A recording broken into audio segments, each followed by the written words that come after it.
told my amla that the Chinese students said that there was a smell whenever Tibetan students came to the restaurant.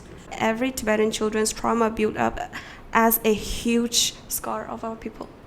But only one of them is one class out of the 4 teaches Tibetan as the second language.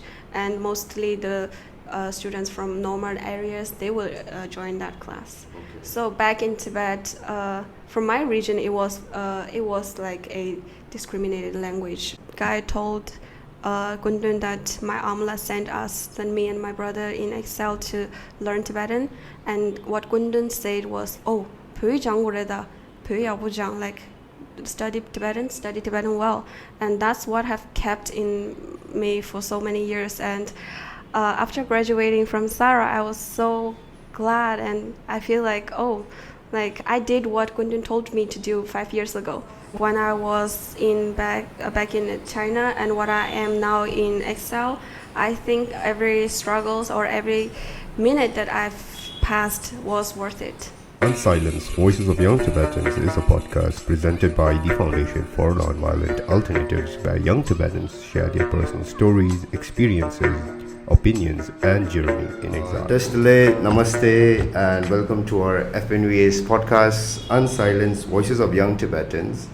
In today's episode, we will engage with a young Tibetan lady who has completed her studies in Chengdu, and after coming to exile, she recently graduated from the College of Higher Tibetan Studies, which is popularly known as Sara. She heads various organizations and is one among several Tibetan women making much needed changes in our Tibetan community through her actions. Without any further ado, I welcome our guest, Tenzin Shinyi. I'm so honored to be here. Thank you, Shinyi. So, Tenzin Shinyi, the first question or the first thing that I would like to ask you is, what prompted you as a Tibetan to come from illegally occupied Tibet to India? I think in order to answer your question, I'd better do a brief introduction about myself. So I was born in India because my mom came to India in the 90s, and she gave birth to me. And due to some work struggles, my amla had to send me back to Tibet when I was only 3 years old. That's how I knew India existed, because my momola used to always say that I was from India, and my amla still was in India. That was a sad period about my life, but in 2007 I was able to reunite with my amla. Since she came back, she decided to come back, and she later on had got like a art related job in Chengdu. That's how like our whole family moved to Chengdu, and I pursued my studies from the 4th grade to 12th grade in Chengdu, in the Chinese schools in Chengdu, where like about 98% of the students are all Chinese students. So after completing my high school, the keen question about my future was, where should I go get further educated? I had great grades in school, so there was a pretty high hope for me to get into one of the finest universities in China. But my amla had like a wider and deeper vision about my future. She knew very well that if I left our house and went to another Chinese city, I'll come back as a Chinese girl. So that's how the idea of me coming to India evaluated. Okay, so basically you were born in India. Yeah. So any memories that you happen to remember, before going back to Tibet? Not much, but my amla used to say that I spoke really great Hindi. Okay. But now I can only go like, oh, namaste, kitna hai, like that. Okay. Yeah. Sure. So, Shinyi, you mentioned how, pursuing your studies was an important decision for you to come to India, and you've recently graduated from the College for Higher Tibetan Studies, which is I refer to as Sara, which is based in Dharamsala. So, you studied in Chengdu, which is like basically under China these days. So, was there any sort of differences? What sort of differences did you find, like studying there and right now you studied here, right, in India? So, any differences? So the experience of me coming to Sara College was fascinating, I would say. I have never ever been a good student in Tibetan back when I was in Tibet. So Tibetan seemed to me, as it would have seemed to many youngsters nowadays, hard and boring. But every concept in my mind completely collapsed when I started pursuing my higher studies in Sarah College. There were these extraordinary, great teachers, aka Genlas, and yeah, they were like so devoted themselves in raising the next generations of Tibetan speaking and writing youths.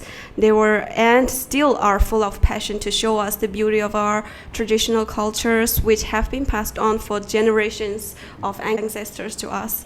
And they eagerly try to save the precious yet vulnerable language and its branches from the modern diaspora. So, and that's the very reason I got interested in Tibetan more than I thought I would have. And that has completely changed my plans for my future. In short, I deeply fell in love with this language and its culture, and I would never want to end this relationship. And I would like to acknowledge that I know for sure that the Tibetan Genlas back in Tibet wouldn't have any less passion for our culture than the ones in India. Anyone who learned the beauty and recognized the value of Tibetan language and culture wouldn't. They were never the reason why I couldn't study Tibetan well back in Tibet. As for the differences between what I experienced back in Chengdu and what I'm experiencing now, I think I haven't been to those colonial boarding schools, but studying in a school where you merely can see another species of your own was a completely whole new experience and gave me a huge impact and also some traumas during childhood and adolescence. So, like my Amla once said during one of our long conversations, like she said, telling a Chinese that you are Tibetan is like getting execution. A simple word Tibetan denies everything about you, every education you've gained, every value you hold being a human being, and immediately casts you out as a nomad yak. And these words of hers hit me even harder now that I'm mature enough to reflect on what has happened to me during when I was a little Tibetan girl and studying in the Chinese schools. As an outcome of this discrimination, I tried every method to look like a Chinese, to speak like a Chinese, to dress like a Chinese, and even like think like a Chinese. There was a point that I went to our hometown temples and I felt awkward and I couldn't pay homage to the statues in the temples. Like, it was completely a different routine for me to do that because I was completely transforming myself into a Chinese girl. So yeah, I tried every method to make myself look less of a Tibetan girl. There was once that I felt delighted. My whole mood was on because a delivery guy said, "Oh, you don't look like a Tibetan girl," because the name on the parcel was like a Tibetan name. But then he saw me, he was like, "Oh, you don't look like a Tibetan girl." That just delighted my life, my day of that day. So, but then there was always a trigger to reveal my true identity or something. Yeah, like for example my name, and sometimes my cheeks turn red when I get shy, and that's when they will know I'm a Tibetan girl. So I'm different from the Han Chinese. That's just a small part of my story. As for some other examples, I know that my cousin, she went to this Beijing school with a lot of Tibetans, and she had to drop out middle way because she had like severe mental issues. Her Amla told my aunt told my Amla that the Chinese students said that there was a smell whenever Tibetan students came to the restaurant. So basically, they were discriminating her just because she's not only Tibetan. was she a Tibetan, but just because of her smell. Just because. I don't even think there was a smell, but Okay. yeah, They were say- making up that smell, Yeah. so that to give a reason other than, just being a Tibetan. Yeah, and that was like traumatizing to her and for me as well. So I am in no position to hand you any data or numbers to show you how much of a damage has this colonial boarding school system caused to our children. Instead, the true stories filled with fear and tear is what I can speak about. It's not a colonization in general, but every Tibetan children's trauma built up as a huge scar of our people. Definitely, and hearing your tale, it also sort of makes me sad, because even though I'm a Tibetan, but I feel privileged to a certain extent. Like, even though I'm not privileged in the sense that I'm living in India, but not having to undergo what you've gone through. So, yeah, and Feelings connect each other. Yeah. definitely. And another thing that you mentioned while you were talking about this was how Tibetan teachers inside Tibet, they have the same passion, and I think one shining example is Dr. Gelola. Like, his action Great. is coming out. So definitely, I think it's not like there are no Tibetans who want to do things. It's just the system is so oppressive that you're monitored everywhere. It's like you have to give away a lot, just to uphold your identity. And what you said, certainly hits a certain chord among us. So Shingila, you mentioned how you pursued and you finished your studies here. So what are your future plans though? Like, any particular thing that you have in mind, like moving forward in life? So I'm currently taking a gap year after I graduated from Sarah College, and I'm studying Buddhism in the Institute of Buddhist Dialectics, also known as Tenzin. And in addition to this, I am also working a part-time job as a team leader of Tibetan English text pairing correction project by Mulam AI. They plan to develop the Tibetan artificial intelligence in Excel, and that's pretty cool stuff they're doing. Make sure you guys go check it out. So since you mentioned that, I have a friend working there. His name is Tenzin Shinyi, and he's also joined our podcast session once. If you know a few details about it, could you expound on what basically they are doing, like what sort of initiatives? So now they're in the data collecting stage. I think they plan for like 3 to 5 years to do all this data collecting, but it just excites me a lot to even think of someday we could say like hey Droma or Dashi instead of hey Siri, hey Google, and the Tibetan voice with Tibetan language will answer your questions. Right? That's so exciting. Yeah, then after that, I plan to start my master's studies next year in the field of Tibetan literature, as it is what attracts me the most. My goal is to pursue my studies until PhD, and I am hoping my studies never leave this field of Tibetan studies. So what I'm trying to say here is that as a wise Indian woman once told me, living is resisting. I think preserving our culture is a form of decolonization. Despite the struggles I face, I consider these different environments, the one under colonization and the one in exile, as a God-given opportunity to look into our community as an outsider and insider. And any opportunity to examine my own change of the way I think and feel. So I hope to use this experience as an example to encourage more and more Tibetan youngsters to keep our culture alive and be able to pass it on to the next generation. So that's basically what I have, a not too vivid future plan of myself. I think it's very inspiring to see like a young Tibetan lady like you, doing further studies in the field of Tibetan. And I think personally, in my opinion, I believe we need more such Tibetans, including myself. Even I think I should have followed that route. Yeah. So Shingla, you mentioned the differences between the schools in occupied Tibet and in exile. But one thing that I really want to know, and I think all of us want to know, is Tibetan being taught inside Tibet to Tibetan schools?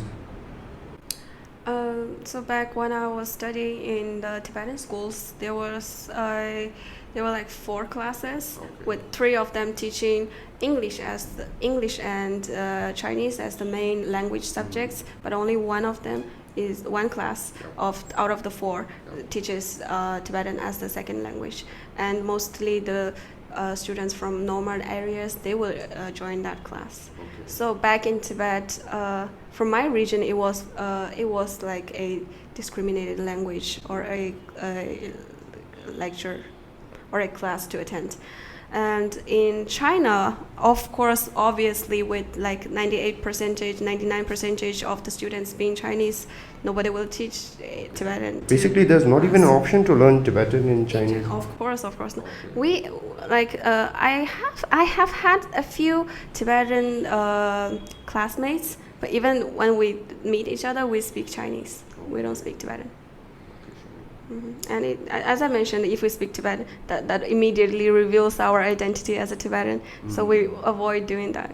When I was back in China and what I am now in exile, I think every struggles or every minute that I've passed was worth it. So Shingla, moving away from your personal theme, I think I would like to touch upon the recently concluded 16 Tibetan College Students Conference, in which you are one of the executives and also the organizers.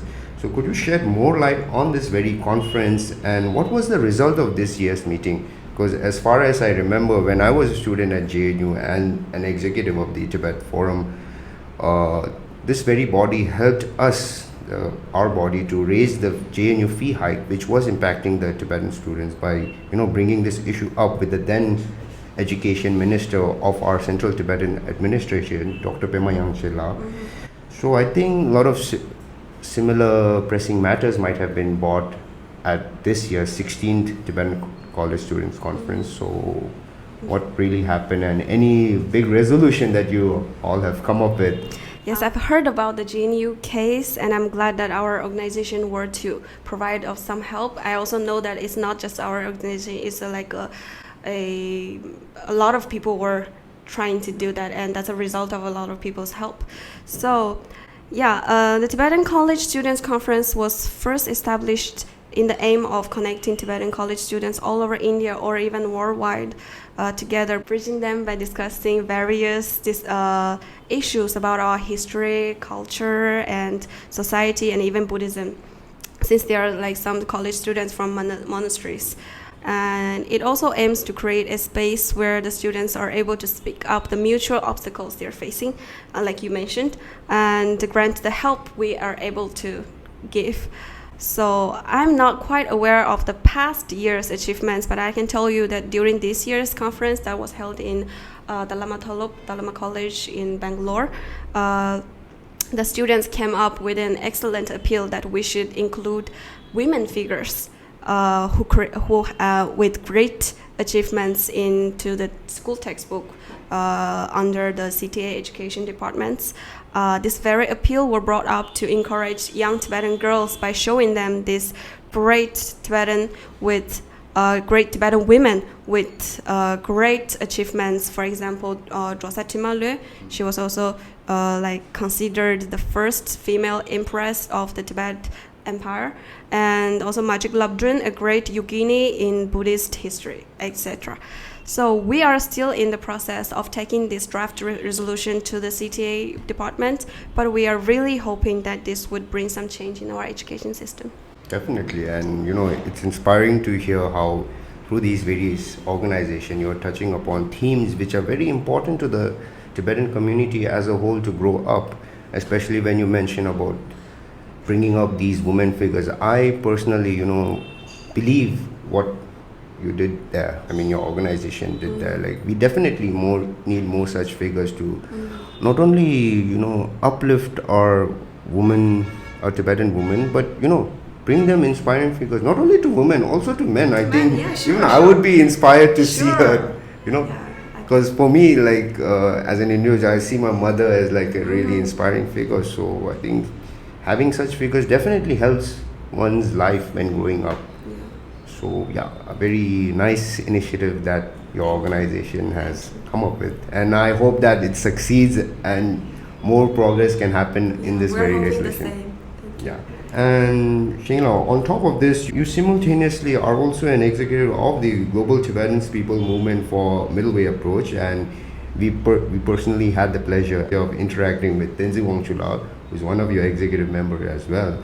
So I want to inquire you, what future initiatives does the GTP and MWA in short have? Because we have seen our Sikyong Pimpasring Lao making clear statements about the middle way policy and how dialogue is the only way moving forward in resolving the Tibet-China conflict. What are your takes on it, and how do we initiate such a dialogue with PRC in the first place? And personally, I've seen you and your body doing a lot of work, and recently I think you've been to Dalhousie to, workshop. so. So our organization has and will always follow the guidelines of His Holiness the Dalai Lama. Our future initiatives will still be aiming at promoting the middle way approach and raising awareness in the Tibetan community and worldwide. As with the concrete plans, we will be holding our 15th founding anniversary around this September in Dharamshala. All the regional members from around 30 different places, including 5 Western countries like France, Swiss, Canada, the States, will be attending this ceremony and discussing about this policy. So we will also be announcing the winners of the writing competition on the 5 different topics about the middle way approach. We are putting high hopes on publishing the awarded essays into a book, because some scholars who were in charge of rating the essays actually commented that there are some pretty good essays with great values in them. So we're really looking forward to publishing the book. And as for me personally, I first knew about this policy like many other people did. It was His Holiness' thoughts and willing to set aside the conflicts and recognize China as the mainland was first shocking to me. Recognizing China as the mainland after knowing the truth just hurts more. However, I was sure that Kundun, the Dalai Lama, didn't just speak about it without taking any deep thoughts into the matter. So I tried reading books written by Sherab Tagye, like in Tibetan we say Todan Tujul Lamne Chowe Pegyajemu, and then some books by Kui Jumbo Yalotuntup and Kundum himself. So I tried to put myself in his shoes, in their shoes, to think as they would have thought. Oh, that's when I realized and recognized that the middle way approach as an essential policy to help resolve the Sino-Tibetan conflict. As for your question, how do we initiate such a dialogue with the PRC in the first place? I think the practical thing our organization could do now is to raise awareness in the worldwide community and try to reach out to as many Chinese we could as possible. We can only leave the government issues to the officials to handle, but we believe that our CTA leaders will surely put as much effort as they could in starting the dialogues between Tibet and China. And Shingla, on top of this, I mentioned how you were doing this tour in Dalhousie, so you met a lot of Tibetans, no? Mm-hmm. So what were their thoughts when it came to the middle way? I actually made a short reels on Instagram about that. I was interviewing them about what was their thoughts before and what was their thoughts after the workshop. There were a lot of, unfortunately, the truth is that in a lot of Tibetan settlements, there's only the elders left. So there were a lot of elders, but with so much passion about this policy and support for our organization, a lot of people came.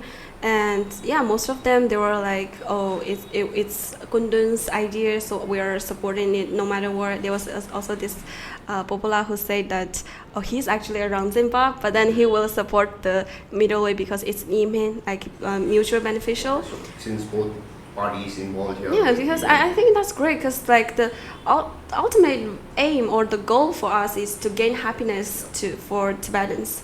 Right, so I think no matter what methods we're using, the ultimate goal is the same. So we don't have to. We're going together. So definitely support each other. Yes. And being a young Tibetan woman in the Tibetan diasporic community, there are numerous challenges one faces in our embedded patriarchal system we Tibetans embody. And I can give you one example on that note. I remember this particularly. In my own family. We used to have family lunch, whatnot together, gatherings.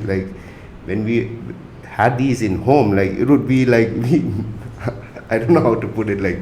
We males or men, for that matter, would not have to do anything. We just have to wait. Chores. They'll cook, they'll bring the food, everything, and at the end of the day, we would be the ones sitting on the table, whatnot, and they would just be on the floor. So there is something there. I think there is a need of change when it comes to this, and I think you being a Tibetan woman, you must have faced similar problems, and if you have done so, how did you overcome them? So growing up, my Amla has always been a huge inspiration to me. She wrote this book, Women's Rights in Tibetan Society, in the 2000s, and was one of the first people fighting for women's rights in exile. Her stories and herself have always been encouraging me to face whatever comes in life fearlessly and to think of my future with a broader vision as a woman. So, of course, I've faced a lot of challenges, but I was lucky enough to have my Amla by my side and my dear friends, both girls and boys, and to help me overcome them. Some NGOs like Tomo with Aja Gesang has also granted me with unforgettable help and support. You mentioned Tomo and Kyosonla of how they helped you, and in our Tibetan community, of recent times we have a lot of organization, including the official CTA women organ known as Women Empowerment as WED. So what messages do you have for the other girls facing similar incidents that you had gone through, Shingila? For me, I personally struggled for like about 8 months to a year from a traumatizing relationship, but I was glad that I reached out to Ajake Sangla and her Tsokpa Chomo Tsokpa, and that she also granted me with the help I needed. So and after doing that, I've heard that from my school, like there were 2 girls who came to me and told me that, oh, Shinila, like Shinyi, like what you have done inspired a lot, and when we face the similar situations in our relationship, we always tell the boy that, leave us alone, or I will tell the police, or leave us alone, or I will call the Pumisokpa, the women helpline. Yep. And helpline. So I am really glad that my experience, although traumatizing, could be helpful for other girls, and I wish the message I have for all the other girls out there. So if you're facing something, it's not your fault. It's nothing to be scared of. You have to reach out to help, and there is always help provided. Definitely, Shingla. And since you mentioned your Amla, I think most of us know, name is Spegerla. Yes. And among the Tibetan bohemian and the artistic community, she's a well-known figure and respected. Could you tell us what your Amala is up to these days? Like, I know that you post a lot of things of what your Amala does. Like, is your Amala well? Like, she's doing well. She's doing very well, and she's living in Chengdu now, in her home. She don't have to take care of me and my brother anymore, so she has a lot of time to herself. She's doing so much artwork, so much studies, researching a lot on her art achievements, and she misses us a lot. She always says that. We miss her too, but she knows that we're here safe and sound under the care of His Holiness the Dalai Lama. So she says like she's so happy that we're here. She will be even happier. She wouldn't be happier if we were back in China and stayed with her. That's inspiring to hear, and on that note, even I miss my parents, for that matter. But you can meet them whenever you want, right? Yeah. But it's all right. These days with the technique and everything, I can always FaceTime my mom. You can connect them with them, right? Yeah. Shingla, I would like to ask you, what is the current situation of occupied Tibet, and do you believe our sisters and brothers under the occupation can hope for a better future and eventually fulfill the wishes of His Holiness the Dalai Lama, who you personally interacted with your fellow Salar graduates when all of you got an audience with him? When I first came to India, we will get like a personal audience as refugees. So as like the first arrival, Sarjo. So that time when this guy told Gundun that my Amla sent me and my brother in exile to learn Tibetan, and what Gundun said was, "Oh, like study Tibetan well," and that's what have kept in me for so many years. And after graduating from Sara, I was so glad, and I feel like I did what Gundun told me to do 5 years ago, and I am really overwhelmed by that. And by the time I met him, The person that was explaining things, he said like, oh, she's from Sarah College. They were just graduated, and Gundun just immediately held my head and put me on his lap. I could feel the warm temperature of his lap, and it just went for like half a minute. It was so, I was crying. I was like, I couldn't control myself, although I did try to.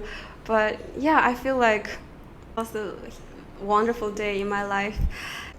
It's not a big achievement, but I feel like, oh, like a lot of things changed. Current situation in Tibet is emergent. In Tibet, we say zada. Yeah, our culture is fading, our identity is being washed away, but I believe that the truth and justice shall prevail one day, and I believe that our sisters and brothers in Tibet have never lost in hope in the truth and in us. So the bare minimum we could do is not to let the CCP get what they want, which is for this nation to eventually fade away from history and this world. And to do so, we need to keep our identities alive, our language alive, and our culture alive. I believe that that's what His Holiness wants, and that's what Tibet now needs. And on that note, Shingla, like, what kind of vision of a future Tibet do you see personally? And to fulfill that vision, like, what sort of mission or tactics should be organized, to achieve it? So first of all, I think it's a vision of Tibet where His Holiness the 14th Dalai Lama will be giving precious teachings in front of the Potala Palace in Lhasa. Then it's a vision of Tibet where families never have to be separated from each other unwillingly. It's a vision of Tibet where our children are able to speak about the struggles we're facing now as histories. It's a vision of Tibet where songs and prayers of joy arise from different corners of Chogasum, also known as the 3 regions of Tibet. So, for your next question, no matter what organization you are from or just as an individual, I think for you or for us, never forget about our struggles. Never forget about what our goals are and what we should value most. Never forget about the countless efforts that have been done by His Holiness and the elder generations, both in exile and in Tibet. Never forget about the brothers and sisters we have lost during so much peaceful protests. And mostly, never forget to love this nation deeply and unconditionally. Definitely. Yeah. So we're running short on time, and I definitely would like to carry this conversation much longer, but I have to wrap it up here, unfortunately. So finally, do you have any messages to our fellow Tibetans worldwide and even the plethora of Tibet supporters who continue to stand in solidarity with us Tibetans? I think, as I've mentioned before, I think it is important to preserve our culture, our identities for the Tibetan, mostly youths. And I sincerely appreciate our supporters for your support and hope your support never ends. As His Holiness has always mentioned, the oneness in humanity. We believe every sentient being was once our mother in the innumerable past lives. We believe that every consequence has a cause, and a good cause always leads to a good fruit. So your standing in solidarity with us Tibetans will not only show your support in truth itself, but also connect us into pursuing a more bright and peaceful world and future. So thank you. Thank you, Shingla. And on that note of oneness, preservation of our Tibetan culture and identity, which I think your Amala really cared about, and sending you to exile to learn about our very culture, is an inspiration to us. And I, as a Tibetan in the diasporic community, would like to thank your Amala personally, and on behalf of FNVA, would like to thank you for coming to our show and expounding much detail about what's happening in occupied Tibet, what a Tibetan lady goes through in exile. It's definitely inspiring to hear all of these anecdotes which you shared with us. Thank you so much, Shingla. Thank you so much. I had a really great time. For more updates and videos by FNVA, click on the link and please subscribe to our channel. Thank you for watching.